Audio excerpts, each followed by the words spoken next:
Hello friends, कैसे हो? मस्त। So once again welcome back. Okay.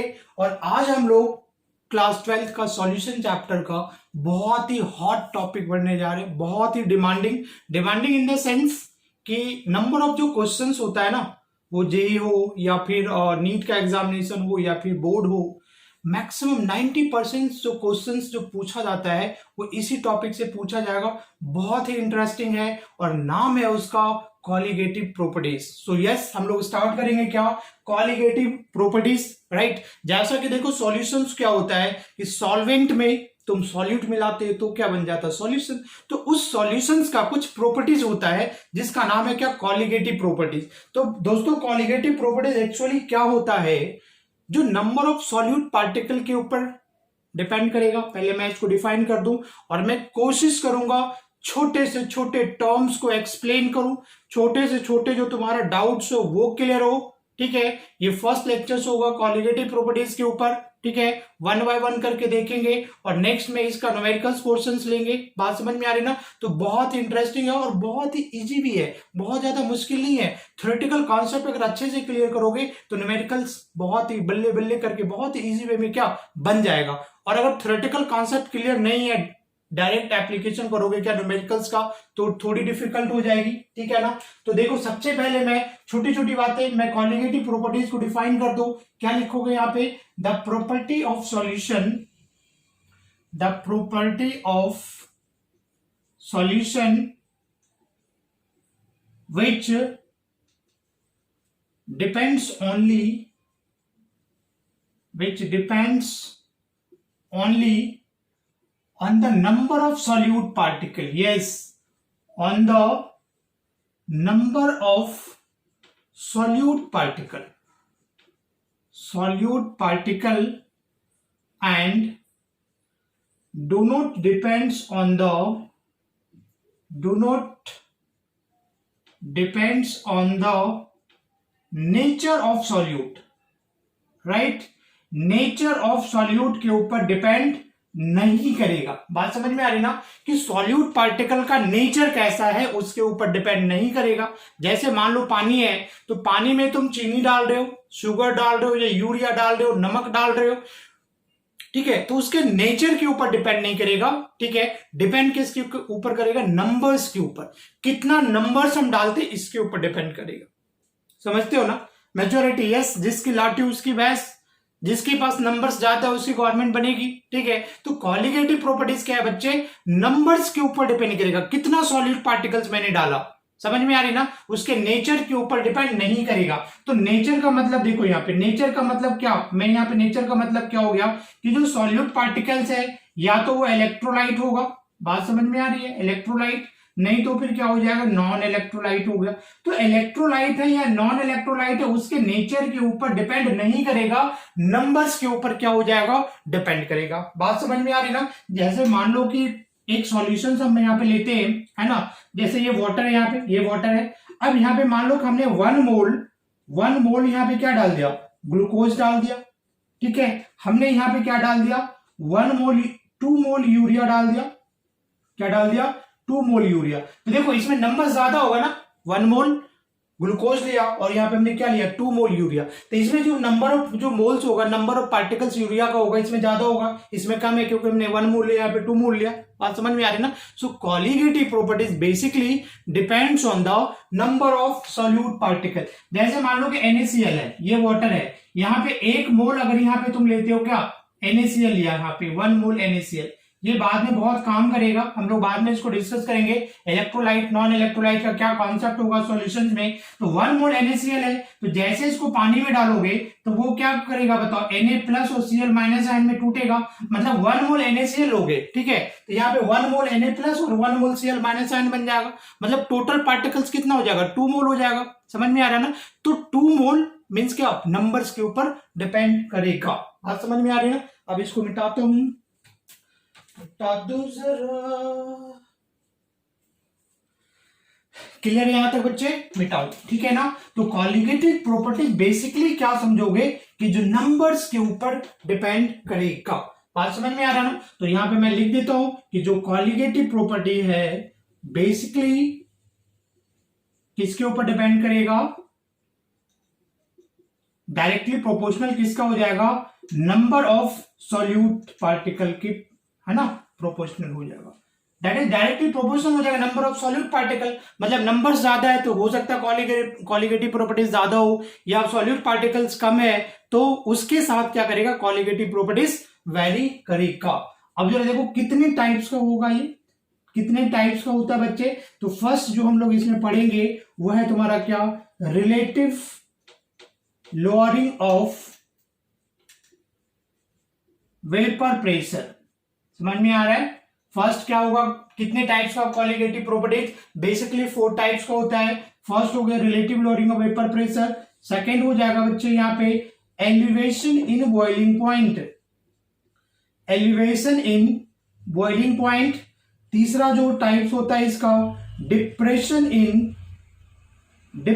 In freezing point, FP मैंने लिखा है फ्रीजिंग पॉइंट। और जो फोर्थ होगा that is the osmotic pressure, क्या हो जाएगा, ऑस्मोटिक प्रेशर। और हम लोग यहाँ पे 1 बाय 1 करके डिस्कस करेंगे। सो बच्चे आज का लेक्चर जो हम लोग डिस्कस करेंगे, first colligative properties that is the relative lowering of vapour pressure. तो आज के लेक्चर में relative lowering of vapour pressure का मैं थ्योरेटिकल कॉन्सेप्ट डिस्कस करूंगा, और इसका नेक्स्ट लेक्चर में इसके ऊपर जितने सारे बेस्ड न्यूमेरिकल्स होगा, वो बोर्ड लेवल हो या फिर जेई का हो या फिर नीट का हो, 1 बाय 1 हम लोग क्या सारे का डिस्कस करेंगे। ठीक है ना बच्चे, तो आज हम लोग स्टार्ट करते हैं क्या, relative lowering of vapour pressure. Yes, क्या स्टार्ट कर रहे हैं, relative lowering of vapour pressure, ये स्टार्ट करते हैं, ये डिस्कस करते हैं बच्चे। तो देखो सबसे पहले हम लोग क्या स्टेप वाइज देखते हैं। सबसे पहले हम लोग देखते हैं क्या, what is vapour pressure, vapour pressure क्या है।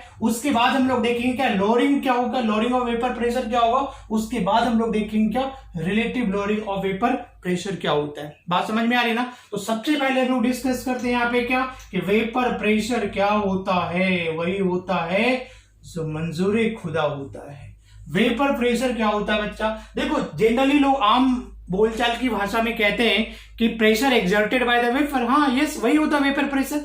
वेपर जो प्रेशर लगाता है वही क्या होगा, वेपर प्रेशर। जरा इसको जरा समझो, मान लो कि एक तुम क्या ये कंटेनर ले लो, क्या ले लिया, कंटेनर ले लिया, बंद बर्तन है ना, ये जो बर्तन तुम लोगे वो बंद कर दो, ठीक है ना, कमरा बंद हो गया।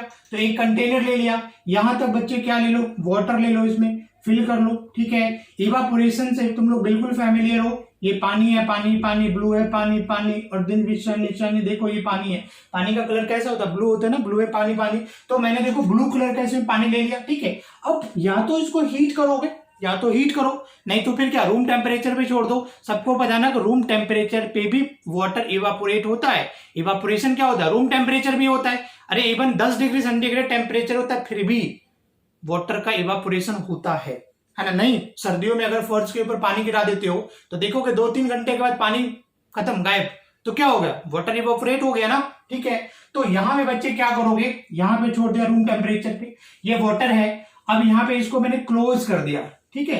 तो वाटर यहां से क्या होगा, इवापोरेट करेगा। समझ में आ रहा ना कि एटमॉस्फेरिक से वो टेम्परेचर गेन करेगा, एनर्जेटिक हो जाता है, ठीक है ना। और वो कहां पे आ जाएगा, वेपर फेज में आ जाएगा, ठीक है। तो लिक्विड कन्वर्ट होता है किसमें, वेपर में। इसी को हम लोग क्या कहते हैं, इवापोरेशन कहते हैं। तो यहां से क्या होगा, जैसे जैसे वाटर इवापोरेट होता जाएगा, यहाँ पे नंबर ऑफ वेपर्स क्या हो जाएगा, बढ़ता जाएगा। देख रहे हो नंबर ऑफ वेपर्स यहाँ पे बढ़ता जाएगा। ये बात समझ में आ रही ना।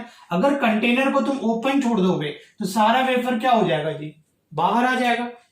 बात समझ में आ रही ना। इसलिए मैंने यहाँ पे कंटेनर को क्या किया, क्लोज कर दिया। तो यहाँ पे जैसे जैसे इवापोरेशन होगा, नंबर ऑफ वेपर्स यहाँ पे बढ़ता जाएगा, बढ़ता जाएगा, बढ़ता जाएगा। बात समझ में आ रही ना। जब नंबर ऑफ वेपर्स यहाँ पे बढ़ेगा तो एक वेपर मॉलिक्यूल्स क्या करेगा बता, दूसरे के साथ कोलाइड करेगा। हाँ जी ना जी बोलो। क्योंकि वेपर्स में क्या होता है, यहाँ पे मॉलिक्यूल्स में जो काइनेटिक मोशन थोड़ा सा कम होता है, वेपर्स में बिल्कुल वेल्ला हो जाता है ना। एक दूसरे से कोई फोर्स ऑफ अट्रैक्शन नहीं है। एक यहाँ पे घूम रहा होता है यूं यूं, दूसरा यहाँ पे घूम रहा होता है, तीसरा यहाँ पे घूम रहा होता है। मतलब उनके पास एनर्जी क्या होती है, बहुत ज्यादा होती है। क्योंकि जब एनर्जेटिक हो जाता है तभी वेपर फॉर्म में आता है।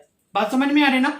तो रैंडम मोशन उनका बहुत ज्यादा हो जाएगा। तो एक वेपर मॉलिक्यूल्स दूसरे वेपर मॉलिक्यूल्स के साथ क्या करेगा, कोलिजन करेगा। जब नंबर ऑफ वेपर्स बढ़ेगा तो एक दूसरे से टकराएगा ना, बोलो टकराएगा। ठीक है, तो एक दूसरे से टकराएगा एंड ये जो कंटेनर का जो वॉल है उससे भी क्या करेगा, इसका टक्कर होगा। हाँ जी ना जी बोलो, टक्कर होगा, ऐसे ऐसे टकराएगा ये। तो जब ये टकराएगा, जब टकराएगा तो क्या हो जाएगा, चूर चूर हो जाएगा।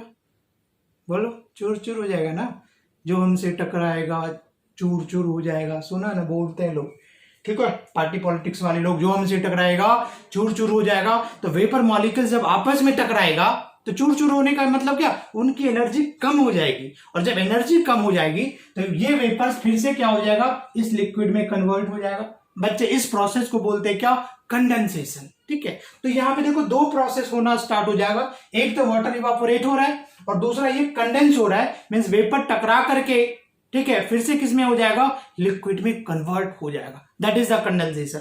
इनिशियली रेट ऑफ इवापोरेशन ज्यादा होगी, जैसे जैसे नंबर ऑफ वेपर्स बढ़ेंगे फिर कंडेंसेशन का रेट भी शुरू हो जाएगा। ठीक है, अब यहाँ पे इवापोरेट हो रहा है, कंडेंसेशन हो रहा है, एक टाइम आएगा कि जिस रेट से ये इवापोरेट होगा उसी रेट से क्या हो जाएगा, कंडेंस हो जाएगा। मतलब यहाँ पे जो rate of evaporation is equal to the rate of condensation.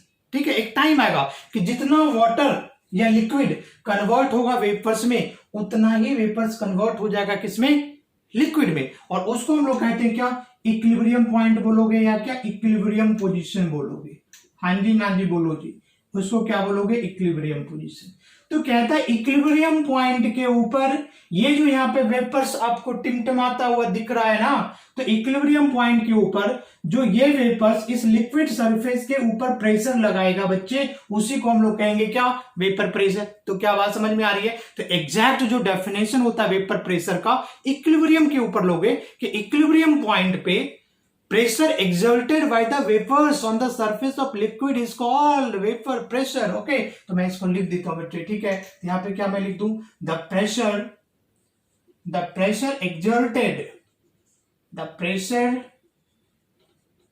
exerted by the vapors, yes, vapors on the surface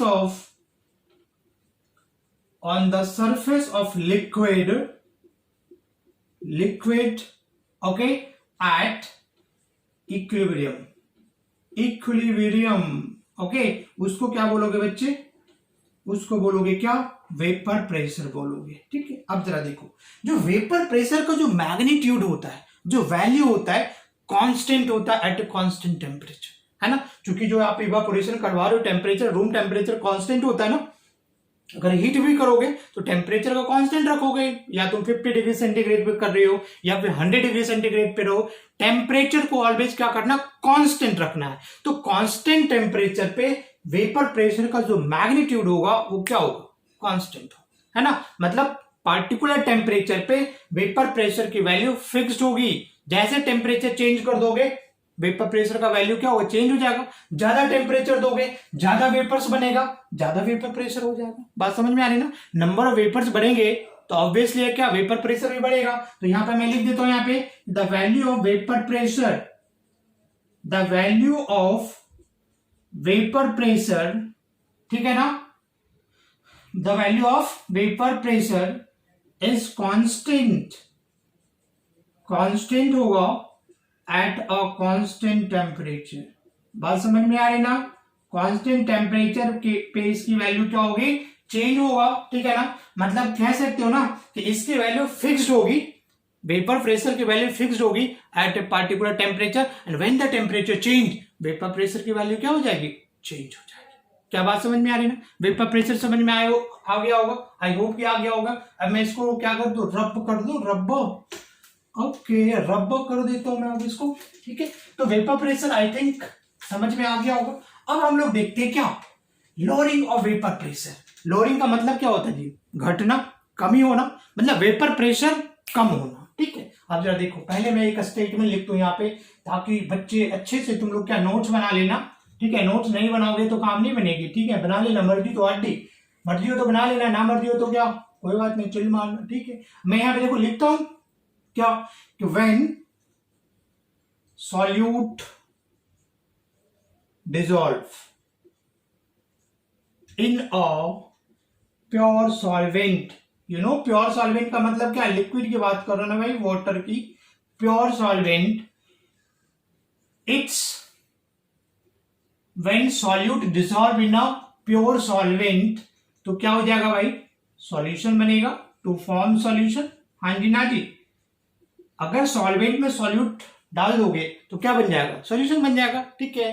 तो अब यहां पे क्या होता है, it's vapour pressure decreases, it's vapour pressure decreases, है ना, रीजन भाई, because the solute particle, because the solute particle decreases the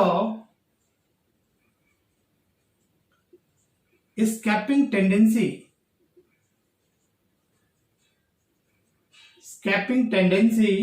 of solvent। बात समझ में आ रही है, बोलो बोलो, क्यों, बाय, लिख देता हूं, बाय occupying their position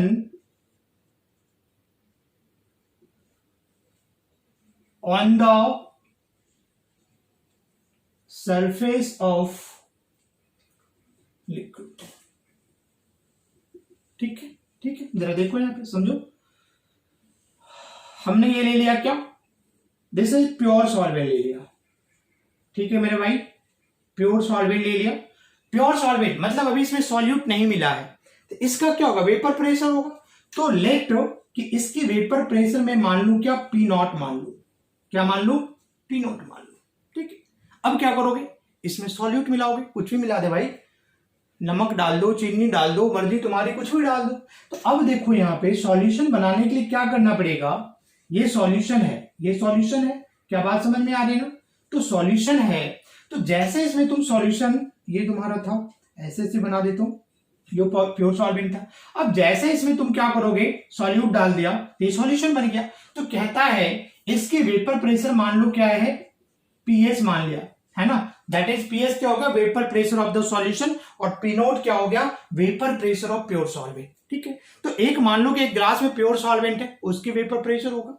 तो कहता है जब उसमें सॉल्यूट पार्टिकल डालोगे, कोई सा भी सॉल्यूट डालोगे, तो कहता है उसका वेपर प्रेशर कम हो जाता है। क्यों भाई, कम क्यों हो जाता है, क्योंकि जो सॉल्यूट पार्टिकल्स है ना, सॉल्वेंट मॉलिक्यूल्स के जो स्केप करने की जो टेंडेंसी होती है, मतलब सॉल्वेंट मॉलिक्यूल्स का जो वेपर फेज में आने की जो टेंडेंसी होती है, वो कम हो जाता है जब उसमें सॉल्यूट मिलाओगे। तो क्यों हो जाता है कम, तो जो सॉल्यूट तुम डालोगे ना, तो ये जो सरफेस है, इस सरफेस को वो क्या करता है, ब्लॉक कर देता है। यहां पे क्या आ जाता है, सॉल्यूट पार्टिकल आ जाता है, सॉलिड पार्टिकल आ जाता है। तो वाटर को एस्केप करने की जो टेंडेंसी होती है वो कम हो जाती है। मतलब वाटर क्या करेगा, वेपर फेज में नहीं आ पाता। जब वेपर फेज में नहीं आ पाएगा तो वेपर प्रेशर कम हो जाएगा। बोलो कॉमन सेंस की बात है या नहीं है, कॉमन सेंस की बात है ना, ठीक है। तो बिल्कुल दिमाग में सेट रखोगे कि when solute dissolve in a pure solvent it's vapour pressure decreases. अब देखो जितने ज्यादा सॉल्यूट डालोगे, जितने ज्यादा सॉल्यूट इसके अंदर डालोगे, जो वेपर प्रेशर होगी सॉल्यूशंस की वो क्या होगा, ये कम होती जाएगी। देखो लोअरिंग का मतलब समझ में आ रहा है कि जब तुम सॉल्यूट डालोगे सॉल्यूशन बन जाएगा तो उसकी वेपर प्रेशर कम होगी, मतलब लोअर हो रहा है। देखो मैं बात करूं लोअरिंग और वेपर प्रेशर की, वेपर प्रेशर लोअर होती जाएगी। जितना ज्यादा सॉल्यूट डालोगे वेपर प्रेशर कम होता जाएगा, जितना डालोगे कम होता जाएगा, डालोगे कम होता जाएगा, डालोगे कम होता जाएगा, डालोगे कम होता जाएगा, ठीक है। जैसे मान लो कि यहाँ पे 100, ये मान लो कि प्रेशर ये 100 ATM है, 100 ATM है, ठीक है। अब हमने इसमें क्या किया, 1 मोल सॉल्यूट डाल दिया, 1 मोल सॉल्यूट डाल दिया। मान लो कि हमने 1 मोल डाला तो इसकी जो वेपर प्रेशर मान लो 50 ATM हो गया, ठीक है। हमने इसमें अगर 2 मोल सॉल्यूट मिला दिया तो मान लो कि 40 ATM हो गया। हमने मान लो 3 मोल डाल दिया इसके अंदर तो मान लो 3 ATM हो गया। मान लो इसमें क्या 4 मोल डाल दिया तो मान लो इसका घट के प्रेशर कितना हो गया, 20 ATM हो रहा है। तो दिख रहा है क्या कि जैसे जैसे सॉल्यूट बढ़ाते जाओगे, सॉल्यूट का अमाउंट बढ़ाते जाओगे, नंबर्स बढ़ाते जाओगे, इसकी जो सॉल्यूशन का जो वेपर प्रेशर वो कम होती जा रही है। ये फिक्स है 100 ATM, लेकिन ये क्या हो रहा है, जो लोअरिंग है, जो रिड्यूस है, जो घट रहा है, वो क्या हो रहा है, घटता जा रहा है, लगातार घटता जा रहा है। तो इन दोनों का देखो बच्चे डिफरेंस क्या हो रहा है, बढ़ रहा है नहीं बढ़ रहा डिफरेंस। देखो यहाँ पे 100 ATM था, 1 मोल 50 ATM हो गया, तो डिफरेंस कितने का आ गया, 50 का आ गया। बात समझ में आ रही है। अब कितना 40 आ रहा है तो डिफरेंस कितना का हो गया, 60 का हो गया।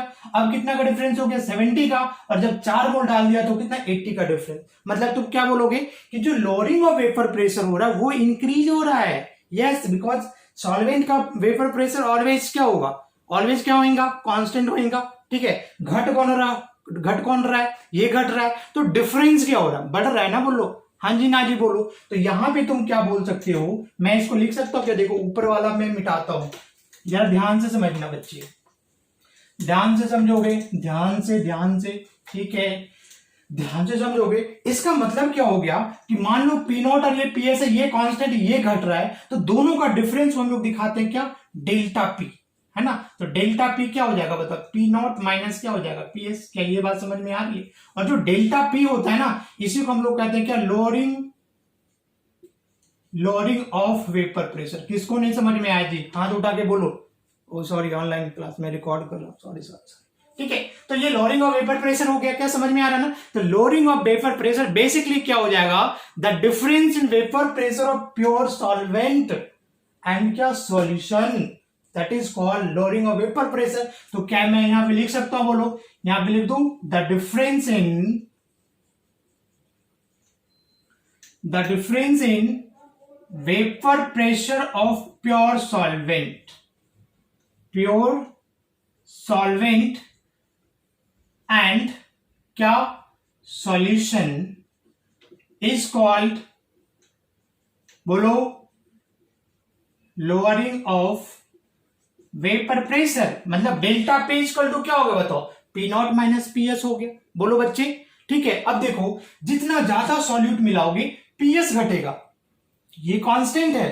प्योर सॉल्वेंट का वेपर प्रेशर हमेशा क्वेश्चन में दिया हुआ रहेगा, कांस्टेंट रहेगा, ठीक है। जितना ज्यादा सॉल्यूट डालोगे पीएस घटता जाएगा, तो डेल्टा पी क्या होगा, बढ़ रहा है, बोलो हाँ जी ना जी, बढ़ रहा है ना डेल्टा पी, डिफरेंस बढ़ता जाएगा ना। इसका मतलब डेल्टा पी क्या हो जाएगा, कॉलिगेटिव प्रॉपर्टीज होगा, क्योंकि कॉलिगेटिव प्रॉपर्टीज का डेफिनेशन अभी मैंने क्या बोला था, which depends on the number of solute particle. जब नंबर ऑफ सॉल्यूट पार्टिकल देखो यहाँ पे बढ़ रहा है, बढ़ा रहे हैं, तो डेल्टा पी भी क्या हो रहा है, बढ़ रहा है। दैट इज डेल्टा पी क्या हो गया, कॉलिगेटिव प्रॉपर्टीज। तो इसका मतलब क्या होगा बताओ, यहां पे लिख सकते हैं ना कि जो डेल्टा पी है, डेल्टा पी लिख देंगे, समझ जाओगे, लोअरिंग ऑफ वेपर प्रेशर। तो डेल्टा पी डायरेक्टली किसके ऊपर डिपेंड कर रहा है भाई, कि नंबर ऑफ सॉल्यूट के ऊपर डिपेंड कर रहा है, बोलो हाँ या ना बोलो। इसका मतलब क्या हो गया कि जो डेल्टा पी क्या हो जाएगा, एक कॉलिगेटिव प्रॉपर्टी हो जाएगा। सीपी लिख दोगे शॉर्ट में, क्लियर। अगर कोई पूछता है कि बताओ lowering of vapour pressure colligative properties कैसे है, तो बोलोगे, क्या बोलोगे कि भाई जितना ज्यादा सॉल्यूट मिलाओगे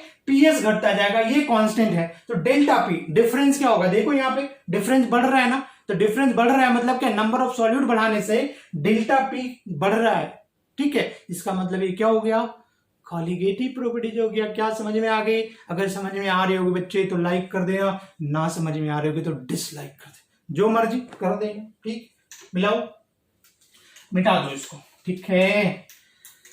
तो आप समझ में आ गया कि लोअरिंग ऑफ वेपर प्रेशर किसको बोलेंगे भाई, समझ में आ गया कि डेल्टा पी कॉलिगेटिव प्रॉपर्टीज है। Lowering of vapour pressure colligative properties है, क्योंकि वो नंबर ऑफ सॉल्यूट के ऊपर डिपेंड कर रहा है। अब हम लोग बात करेंगे क्या, रिलेटिव लोअरिंग। हमने वेपर प्रेशर देख लिया, हमने लोअरिंग ऑफ वेपर प्रेशर देख लिया, अब हम लोग देखेंगे क्या, relative lowering of vapour pressure. उससे पहले एक बड़ा ही इंपॉर्टेंट टर्म्स आता है, वो हम लोग देख ले, वो है Raoult's law. Yes, please spelling check कर लेना, ठीक है। Raoult's law of vapour pressure बहुत इंपॉर्टेंट है बच्चे, बहुत इंपॉर्टेंट है। Raoult's law of vapour pressure is a very very important, ठीक है। हम लोग देखते हैं कि राउल्स लॉ, जो राउल्स साहब थे, उन्होंने क्या बताया, ठीक है। इन्होंने क्या बताया, देखो, पार्शियल प्रेशर समझते हो, पार्शियल प्रेशर, जैसे मान लो कोई एक सॉल्यूशन है, कोई सॉल्यूशन है, ठीक है, उसमें सॉल्यूट भी है, सॉल्वेंट भी है, दोनों वेपर बनाता है, मतलब दोनों क्या वोलेटाइल नेचर का होगा, ठीक है। तो सॉल्यूशन का टोटल प्रेशर किसके बराबर होगा, जो सॉल्यूट का वेपर प्रेशर होगा और जो सॉल्वेंट का वेपर प्रेशर होगा, दोनों को ऐड कर दोगे वही सॉल्यूशन का वेपर प्रेशर आएगा। तो सॉल्यूट का वेपर प्रेशर कितना होगा, जो सॉल्यूट का वेपर प्रेशर, उसको हम लोग क्या बोलेंगे, पार्शियल प्रेशर ऑफ सॉल्यूट। और जो उसमें सॉल्वेंट का प्रेशर होगा, उसको क्या बोलोगे, पार्शियल प्रेशर ऑफ सॉल्वेंट। तो पार्शियल प्रेशर कैसे कैलकुलेट करेंगे, वो बताया किसने, रॉल्स ने बताया। किसने क्या बताया, देखो, इसने क्या बताया, the partial vapour pressure of a particular component component is equal to the product of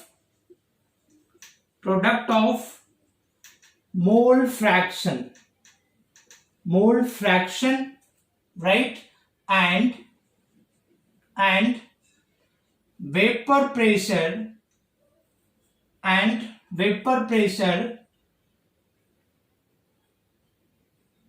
mole fraction and vapor pressure of pure form में, है ना, वेपर प्रेशर इन क्या, इन प्योर फॉर्म ऐसे करके लिख सकते हो,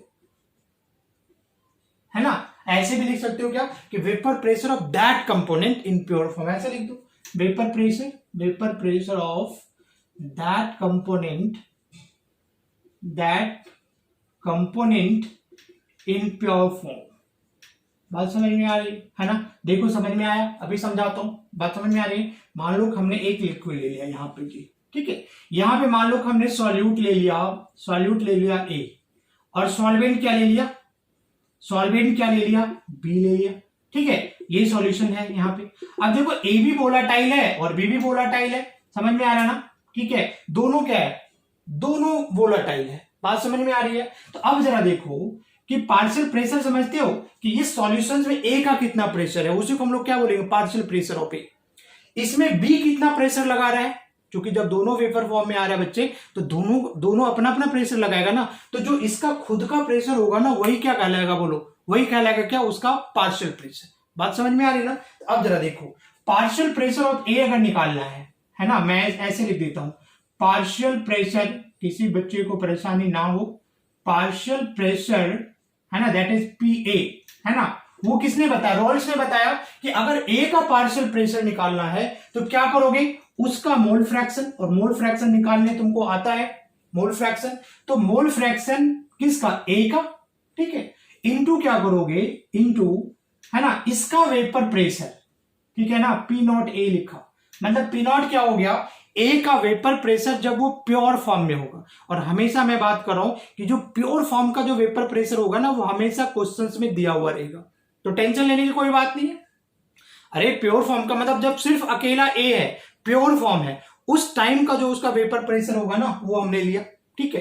पार्शियल प्रेशर ऑफ बी निकालोगे तो क्या हो जाएगा, बी का क्या निकालोगे, मोल फ्रैक्शन, ठीक है, इनटू क्या करोगे, इसका वेपर प्रेशर जब ये कब होता है, प्योर फॉर्म में होता है, तो क्या लिखोगे यहाँ पे, P0 B लिखते हैं, ठीक है। यही क्या है, रॉल्स लॉ है। तो रॉल्स लॉ क्या बताया, बेसिकली पार्शियल प्रेशर को कैलकुलेट कैसे करेंगे, किसी कंपोनेंट का पार्शियल प्रेशर निकालना है तो उस कंपोनेंट का क्या लेना होगा, तुमको मोल फ्रैक्शन निकालना है, ठीक है, और उसी कंपोनेंट का वेपर प्रेशर का प्योर फॉर्म में, और ये वाला जो टर्म्स है ना, प्योर फॉर्म वाला वेपर प्रेशर, वो हमेशा क्वेश्चंस में क्या दिया हुआ रहेगा। अब मुझे क्या मालूम कि लिक्विड जब प्योर फॉर्म में होता है उसका वेपर प्रेशर कितना होता है, बेंजीन जब प्योर फॉर्म में तो उसका वेपर प्रेशर कितना होता है, हमें उसमें रट्टे मारने की जरूरत नहीं होता, वो हमेशा क्वेश्चंस में क्या तुमको दिया हुआ रहेगा। तुमको फाइंड क्या करना है, मोल फ्रैक्शन फाइंड करना है, और मोल फ्रैक्शन आई होप कि तुम लोगों को आता होगा। बात समझ में आ रही बच्ची? अगर देखो यहाँ पे केस 1 लिख लिया, यहाँ पे केस 1, यहां पे क्या हो गया, व्हेन सॉल्यूट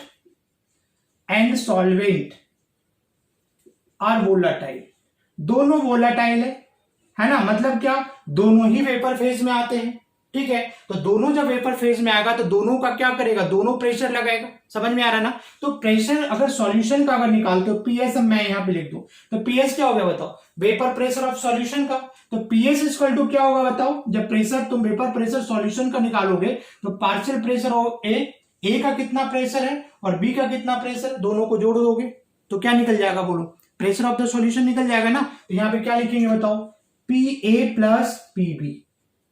बात समझ में आ रही है? अब देखो PA कैसे निकालेंगे, तो x इंटू P0 है, हाँ जी ना जी बोलो, तो PS इक्वल टू क्या हो जाएगा, मोल फ्रैक्शन ऑफ A निकालेंगे इंटू क्या करोगे, P0 है plus PB, mole fraction of B into क्या करोगे, P0B। अब देखो AB हमने इसलिए मेंशन किया है ना, मैंने माना है यहाँ पे A सॉल्यूट और B क्या सॉल्वेंट है, कहीं पे भी अगर P0 है तो P0 का मतलब क्या, वेपर प्रेशर हमेशा प्योर फॉर्म का होगा। बात समझ में आ रही है, बोलो, कोई प्रॉब्लम नहीं। तुम ऐसा ही क्वेश्चन में A और B ढूंढना, मान लो वहां पे बेंजीन और वाटर है, तो बेंजीन क्या हो जाएगा सॉल्यूट और वाटर क्या हो जाएगा सॉल्वेंट, उसके अकॉर्डिंग तुमको क्या कंसीडर करना पड़ेगा। तो अगर दो कंपोनेंट है, दोनों ही वोलाटाइल है, तो दोनों का पार्शियल प्रेशर निकाल दोगे और सम कर दोगे तो क्या निकल जाएगा, partial pressure of the solution का निकल जाएगा। ठीक है बच्चे, ये बताया तुमको क्या, रॉल्स लॉ ने ये बताया। ठीक है, अब देखो केस नंबर 2 देखते हैं हम लोग। केस नंबर 2, जब क्या हो, case 2 when solute non volatile हो, सॉल्यूट इज नॉन वोलाटाइल हो, है ना। नॉन वोलाटाइल का मतलब क्या, कि वो वेपर फॉर्म में नहीं आ सकता। तो हमने ए सॉल्यूट लिया, बी सॉल्वेंट लिया, अब ए नॉन वोलाटाइल हो गया, मतलब क्या, उसका वेपर प्रेशर क्या हो जाएगा, 0, वो वेपर फॉर्म में नहीं आ सकता। तो पार्शियल प्रेशर ऑफ ए क्या हो जाएगा, 0। तो सॉल्यूशन का जो वेपर प्रेशर है वो किसकी वजह से होगी, सिर्फ सॉल्वेंट का वेपर प्रेशर होगा। सॉल्वेंट का जो वेपर प्रेशर होगा वही क्या होगा, सॉल्यूशन का क्या हो जाएगा, सॉल्यूशन का वेपर प्रेशर हो जाएगा, है ना, क्योंकि पीए क्या हो जाएगा 0। तो यहां पे क्या हो जाएगा, पार्शियल प्रेशर ए क्या हो जाएगा, बोलो 0। बोलो जी, अभी हमने अभी लिखा था ना यार कि पी एस इक्वल टू क्या हो गया, बताओ, P A plus P B, यही था ना, बोलो। और ये तुम्हारा कितना था, एक्स ए इंटू क्या P not A plus X B into क्या पी नॉट बी, यही आया ना। अब यहाँ पे पी ए इक्वल टू हो गया क्या 0, तो ये वाला टर्म से 0 हो गया ना, तो जो प्रेशर ऑफ द सॉल्यूशन होगा इज इक्वल टू किसके बराबर हो जाएगा, पार्शियल प्रेशर ऑफ द क्या सॉल्वेंट के बराबर, मतलब क्या पीबी के बराबर हो जाएगा। हाँ जी ना जी बोलो। और ये पीएस को हम लोग क्या लिख सकते हैं, एक्स बी इंटू क्या पी नॉट बी, ऐसे लिख सकते हो ना, बोलो। अब जरा देखो, मोल फ्रैक्शन जो सम होता है एक्स ए प्लस एक्स बी, जो मोल फ्रैक्शन का सम क्या होता है, 1 के बराबर होता नहीं होता। तो अगर यहाँ पे एक्स बी लिखोगे, mole fraction of B equal to क्या हो जाएगा, 1 माइनस क्या एक्स ए, हाँ जी ना जी बोलो, होगा ये। तो यहाँ पे मोल फ्रैक्शन बी के जगह पे मैं ये टर्म्स लिख सकता हूँ, 1 माइनस एक्स ए। एक्स ए क्या हो जाएगा, मोल फ्रैक्शन ऑफ ए, मतलब मोल फ्रैक्शन ऑफ सॉल्यूट कह सकते हो, क्योंकि मैंने ए को माना क्या, सॉल्यूट माना है। तो यहाँ पे पीएस क्या हो जाएगा बच्चे, बताओ, ये 1 माइनस एक्स ए लिखोगे इनटू क्या हो जाएगा, बताओ, पी नॉट बी हो जाएगा। अच्छे से समझना है इसको। तो पीएस इक्वल टू क्या हो जाएगा तुम्हारा, बताओ, ये हो जाएगा P not B minus x A, into करोगे इसके साथ तो कितना आ जाएगा, ये पी नॉट बी हो जाएगा। हाँ जी ना जी, जरा देखो, इसको इधर लेके आ जाओ, इसको इधर लेके आ जाओ, बोलो। तो इसको इधर लाओगे, इसको इधर, तो क्या होगा, P not B minus P S हो जाएगा। तो मैं क्या इसको ऐसा लिख सकता हूँ, P not B minus P S is equal to कितना हो गया, बताओ, X A into P not B. बोलो, क्लियर है ना। अब देखो आगे यहाँ पे क्या हो सकता है, आगे क्या हो सकता है, यहाँ पे क्या हो सकता है, बताओ, यहाँ पे क्या हो सकता है। अब देखो यहाँ पे एक्स ए इक्वल टू कितना हो जाएगा, एक्स ए इक्वल टू क्या हो, ये इधर आके क्या डिवाइड में आ जाएगा। तो क्या तुम ऐसे लिख सकते हो, P not B minus P S upon में क्या, पी नॉट बी, नीचे P not B equal to क्या हो गया, एक्स ए। ठीक है, अब देखो एक्स ए क्या हो गया, that is the mole fraction of solute, बोलो। और P not B minus P S क्या होगा, difference, that is the delta P. P not B क्या बताओ, vapour pressure of pure solvent, minus क्या सॉल्यूशन, अभी ऊपर दिखाया था ना डेल्टा पी। तो ये तुम्हारा क्या होगा, डेल्टा पी। जो तुम ऐसे भी देखो बुक में ऐसे भी लिखा रहेगा, delta P equal to P not. तो पी नॉट हमेशा जब भी आएगा बच्चे, तो तुमको समझना वेपर प्रेशर किसकी, प्योर सॉल्वेंट की, प्योर। ठीक है, हम मैंने बी इसलिए मेंशन कर दिया कि मैंने यहाँ पे ए को सॉल्यूट माना है और बी को सॉल्वेंट माना, और कुछ भी नहीं है। तो डेल्टा पी इक्वल टू क्या हो जाएगा, बताओ, एक्स ए हो गया ना, इसका मतलब मोल फ्रैक्शन क्या हो गया, सॉल्यूट। बात समझ में आ रही ना। तो अगर तुमको अब ये देखो, ये जो टर्म्स है ना, ये जो टर्म्स है, इसी को हम लोग कहते हैं क्या, relative lowering of vapour pressure. इसको क्या बोलोगे, relative lowering of vapour pressure. Yes, तो ये जो टर्म्स हो गया, ये जो टर्म्स था मेरा, डेल्टा पी अपॉन में पी नॉट, ठीक है, यही तुम्हारा क्या हो गया, relative lowering of vapour pressure. या इसी को तुम ऐसे भी लिख सकते हो, ये क्या हो, डेल्टा पी क्या बताओ, प्योर सॉल्वेंट का vapour pressure minus PS upon में क्या, पी नॉट। इसी को तुम ऐसे लिख सकते हो। और यही तुम्हारा टर्म्स क्या हो गया, यही टर्म्स तुम्हारा क्या हो गया, relative lowering of vapour pressure. इसको या तो इस फॉर्म में लिखो, नहीं तो इसको इस फॉर्म में लिखो, कोई प्रॉब्लम नहीं है ना, बोलो। ठीक है, तो यहाँ पे बच्चे अब क्या आ गया, समझ में आ गया कि delta P equal to P not equal to क्या, मोल फ्रैक्शन ऑफ सॉल्यूट। तो इसको याद रखोगे ना कि जो relative lowering of vapour pressure हो जाएगा, relative lowering of vapor pressure is equal to okay mole fraction of solute. तो अगर तुमसे क्वेश्चन ठीक है कहता है कि find the relative lowering of vapour pressure, तो क्या करोगे? आंख बंद करके मोल फ्रैक्शन ऑफ सॉल्यूट निकाल दोगे, क्योंकि मोल फ्रैक्शन ऑफ सॉल्यूट के बराबर ही क्या होता है? Relative lowering of vapour pressure होता है। तो अगर तुमसे फाइंड करने आता है क्या, find the relative lowering of vapour pressure, आंख बंद करके क्या करोगे? मोल फ्रैक्शन ऑफ सॉल्यूट कैलकुलेट कर दोगे, वही तुम्हारा क्या हो जाएगा?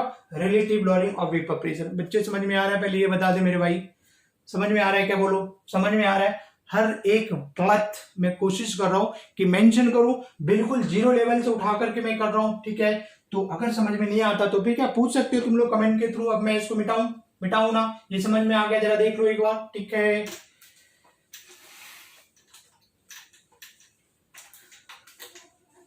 अरे लिखिया संजोग रब ने, आज तेरा मेरा ब्याह होया, शुरू होया पहला पहला डांस।